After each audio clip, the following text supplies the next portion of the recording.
بسم اللہ الرحمن الرحیم۔ ذکر اللہ کے دو حق۔ دوستو، میں یہ عرض کر رہا ہوں کہ ذکر کے دو حقوق ہیں۔ نمبر 1، یہ کہ کسی شیخ کامل سے مشورہ کر کے ذکر کیجیے۔ جیسے کوئی طاقت کی دوا یا کوئی خمیرہ آپ کسی طبیب سے پوچھ کر استعمال کرتے ہیں۔ ایک کشمیر کے باشندے نے طاقت کے لیے 1.5 پاؤ بادام کھا لیا، پھر ساری رات کرتا بنیان اتار کر لنگی پہن کر پاگل کی طرح پھرتا رہا۔ صبح میرے پاس آیا۔ میں نے کہا کہ اطباء نے لکھا ہے کہ 7 عدد یا 9 عدد اور زیادہ سے زیادہ 11 عدد بادام کھا سکتا ہے، اور تم نے 1.5 پاؤ کھا لیا۔ اس کا یہ اثر ہوا۔ اب آج کھانا مت کھاؤ، صرف دہی کی لسی پیو، اسبغول کا چھلکا ڈال کر دن بھر میں کم از کم 40-50 گلاس پی جاؤ۔ عشاء تک وہ لسی پیتا رہا۔ عشاء کے بعد آیا کہ اب جا کر دماغ صحیح ہوا ہے، ورنہ پاگل ہو جاتا۔ بس اسی طرح شیخ سے مشورے کی ضرورت ہے کہ کتنا ذکر کریں۔ مجھ کو مولانا شبیر علی صاحب رحمۃ اللہ علیہ، محتمم خانقاہ تھانہ بھون، حضرت حکیم الامت کے بھتیجے نے بتایا کہ حضرت نے ایک شخص کو 2000 اللہ اللہ بتایا۔ اس نے 25-30 ہزار مرتبہ پڑھ لیا۔ گرم ہو کر خانقاہ تھانہ بھون کے کنویں میں کود گیا۔ جب کودا تو ہم لوگ دوڑے، بڑی مشکل سے اس کو نکالا۔ پھر حضرت نے پانی گرم کر کے پلایا۔ جب اس کو ہوش آیا تو حضرت نے اس کو سخت تنبیہ فرمائی اور خوب ڈانٹ لگائی کہ ظالم، میری بتائی ہوئی تعداد سے زیادہ کیوں ذکر کیا؟ جتنا شیخ بتائے اتنا ہی ذکر کرو۔ ذکر کے لیے شیخ کے مشورے کی اہمیت۔ خواجہ عزیز الحسن مجذوب رحمۃ اللہ علیہ نے ایک بار پوچھا کہ حضرت، ذکر کے لیے شیخ کے مشورے کی کیا ضرورت ہے؟ اللہ کا نام تو بہت بڑا نام ہے، ان کا نام لے کر کیا ہم اللہ والے نہیں بن سکتے؟ کیا ذکر ہم کو خدا تک نہیں پہنچا سکتا؟ اس میں شیخ کا مشورہ کیوں ضروری ہے؟ حضرت حکیم الامت نے فرمایا کہ خواجہ صاحب، اللہ تک تو آپ پہنچیں گے، ذکر ہی سے پہنچیں گے، لیکن ایک بات سن لیجئے کہ کاٹتی تو تلوار ہی ہے، لیکن کب کاٹتی ہے؟ جب سپاہی کے ہاتھ میں ہوتی ہے۔ سبحان اللہ، کیا مثال دی! اولئک آبائی فجئنا بمثلہم۔ فرمایا کہ اسی طرح خدا تک تو ذکر ہی سے پہنچیں گے، لیکن کسی اللہ والے کے مشورے سے اس کی دعائیں اور توجہ بھی شامل حال ہوگی۔ پھر وہ آپ کی دماغی صلاحیت کو بھی دیکھتا ہے کہ یہ کتنا ذکر کر سکتا ہے۔ کتنے لوگ جن کا سچا اور کامل پیر اور مرشد نہیں ہوتا، زیادہ ذکر کر کے پاگل ہو رہے ہیں۔ لوگ ان کو مجذوب سمجھتے ہیں، حالانکہ وہ مجذوب نہیں ہے، مجنون ہے۔ ایک صاحب نے حضرت حکیم الامت کو لکھا کہ مجھے ذکر میں روشنی نظر آ رہی ہے۔ حضرت نے ان کو تحریر فرمایا کہ آپ فوراً ذکر کو ملتوی کر دیں اور بادام اور دودھ پئیں اور سر میں تیل کی مالش کریں اور صبح ننگے پیر سبزہ میں چلیں اور اپنے دوستوں سے خوش طبعی کریں۔ مخلوق سے دور تنہائی میں رہتے رہتے اور زیادہ ذکر و فکر کی وجہ سے دماغ میں خشکی بڑھ گئی ہے۔ اس خشکی کی وجہ سے یہ روشنی نظر آ رہی ہے۔ یہ ہے شیخ محقق۔ اگر کوئی جاہل پیر ہوتا تو کہتا کہ جب جلوہ نظر آ گیا تو اب کھاؤ حلوہ اور لو یہ خلافت لے جاؤ۔ حکیم الامت نے فرمایا کہ یہ تو خلافت ہی کا امیدوار ہوگا، لیکن میرے جواب کو دیکھ کر کیا کہے گا؟ معلوم ہوا کہ شیخ کا مشورہ کتنا ضروری ہے۔ دوستو، یہی عرض کرتا ہوں کہ اگر پیر نہ بنائیے تو مشیر بنانے میں کیا حرج ہے؟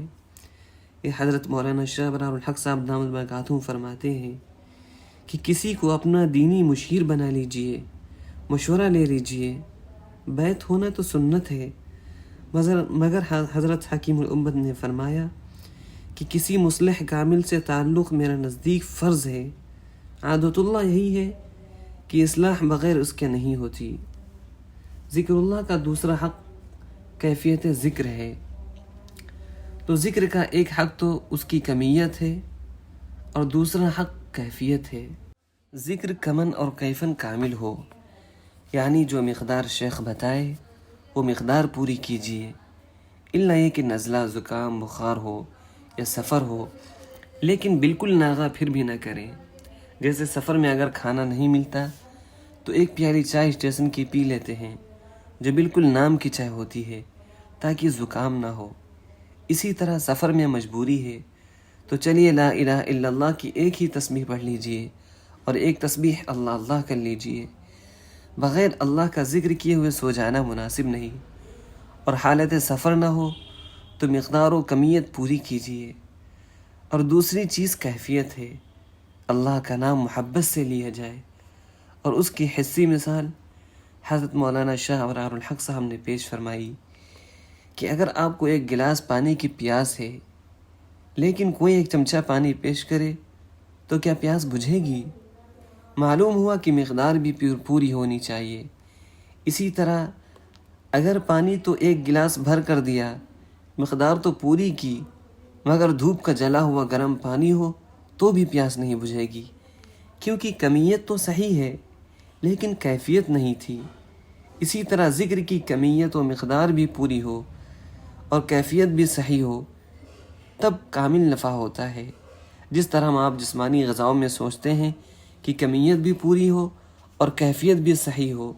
مثلا کباب ہے، اگر وہ ٹھنڈا ہو، فریج کا ہو تو مزہ آئے گا بھلا؟ گرم کباب ہو، گرم سالن ہو تو مزہ زیادہ آتا ہے۔ اس پر ایک واقعہ یاد آیا کہ بمبئی میں ایک صاحب نے کہا کہ حدیث شریف میں ہے کہ کھانا گرم مت کھاؤ، اور مشکات لا کر حدیث دکھا دی، کیونکہ فاضل دیوبند تھے۔ میں نے کہا اس کی شرح مرقات لائیے۔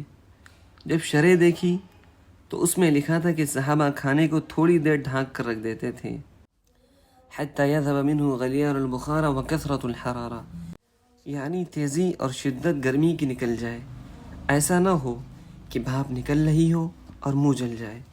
اس سے معلوم ہوا کہ حدیث پاک کا مطلب یہ نہیں کہ کھانا ٹھنڈا کھاؤ۔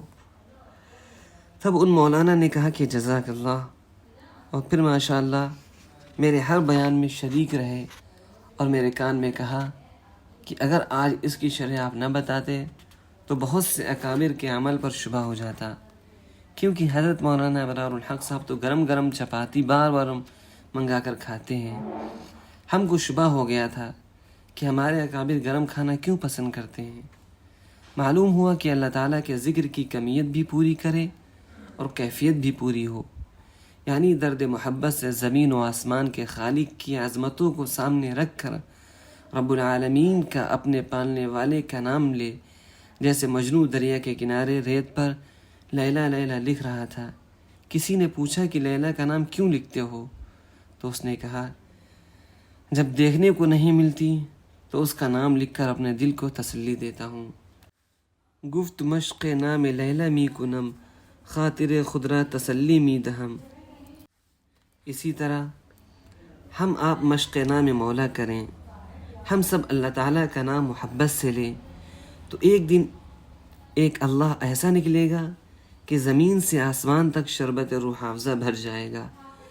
ہمدرد اتنا شربت نہیں بنا سکتا، کیونکہ اللہ تعالیٰ گنے کے اندر رس پیدا کرتا ہے جس سے شکر بنتی ہے۔ اگر خدا گنوں میں رس نہ پیدا کرے تو ساری دنیا کے گنے مچھردانی کے ڈنڈوں کے بھاؤ بک جائیں۔ لہذا جو ذات پاک سارے عالم کو شکر عطا کرتی ہے، اس کے نام میں کتنا رس ہوگا۔ پھر آپ حلوائیوں کے زیادہ ممنون نہ رہیں گے۔ پیسہ ہو کھائیے، منع نہیں کرتا، لیکن اللہ کا نام محبت سے لیجئے، پھر ساری دنیا کی مٹھائیاں انشاءاللہ خود بخود روح میں محلول ہو کر اتر جائیں گی۔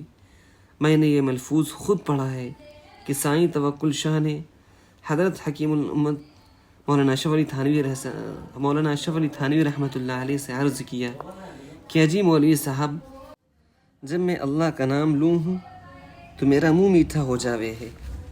یہ سہارنپور کی بولی ہے۔ پھر قسم کھا کر فرمایا کہ خدا کی قسم مولوی صاحب، میرا منہ میٹھا ہو جاوے ہے۔ شیخ محی الدین ابو زکریا نووی رحمۃ اللہ علیہ نے لکھا ہے کہ اللہ کے نام سے دل سب کا میٹھا ہو جاتا ہے، لیکن بعض عاشقین، سالکین، عارفین کا منہ بھی اللہ میٹھا کر دیتا ہے، لیکن کوئی ذاکر ایسا نہیں جس کا دل میٹھا نہ ہو جاتا ہو۔ اور ذکر کے بارے میں مولانا شاہ عبد الغنی صاحب پھول پوری رحمۃ اللہ علیہ فرماتے تھے کہ ذکر ذاکر کو مذکور تک پہنچا دیتا ہے، اور فرمایا کہ مجھ سے حضرت حاجی امداد اللہ صاحب مہاجر مکی رحمۃ اللہ علیہ نے خام میں یہ فرمایا کہ عبد الغنی تم ایک کام کرو کہ صرف 100 مرتبہ اللہ کھینچ کر کہو اور تصور کرو کہ میرے بال بال سے اللہ اللہ نکل رہا ہے، تو فرمائے کہ 24,000 دفعہ اللہ اللہ کرنے سے جو نفع ہوتا ہے وہ ایک ہی تسبیح میں اللہ تعالیٰ عطا فرما دیں گے۔ یہ ذکر ان کے لیے ہے جن کے پاس زیادہ وقت نہ ہو یا ضعف ہو، کمزوروں کے لیے ہے۔ حضرت شاہ عبد الغنی صاحب رحمۃ اللہ علیہ فرماتے تھے کہ رستم یا بھولو پہلوان 1 لاکھ ذکر سے جس مقام تک پہنچیں گے، جس مقام پر پہنچے گا، کمزور لوگ 500 یا 1000 بار اللہ اللہ کرنے سے اسی مقام پر پہنچیں گے، کیونکہ پہنچنے والے کتنا ہی ذکر کر لیں لیکن جب تک پہنچانے والا توجہ نہیں کرے گا کوئی نہیں پہنچ سکتا۔ جب تک جذب نہ ہو کوئی سالک اللہ تک نہیں پہنچ سکتا۔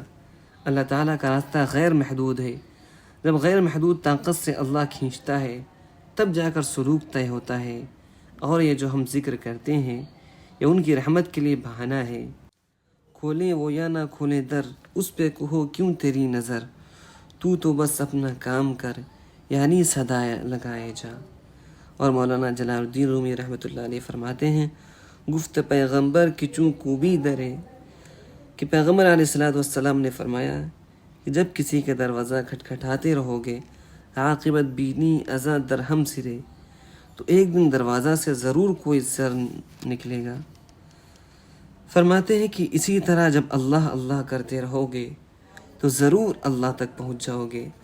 ذاکر ایک ہی سانس میں جب اللہ کہتا ہے تو اپنے نام کے صدقے میں اللہ تعالیٰ اس کو اپنے دروازے تک پہنچا دیتا ہے۔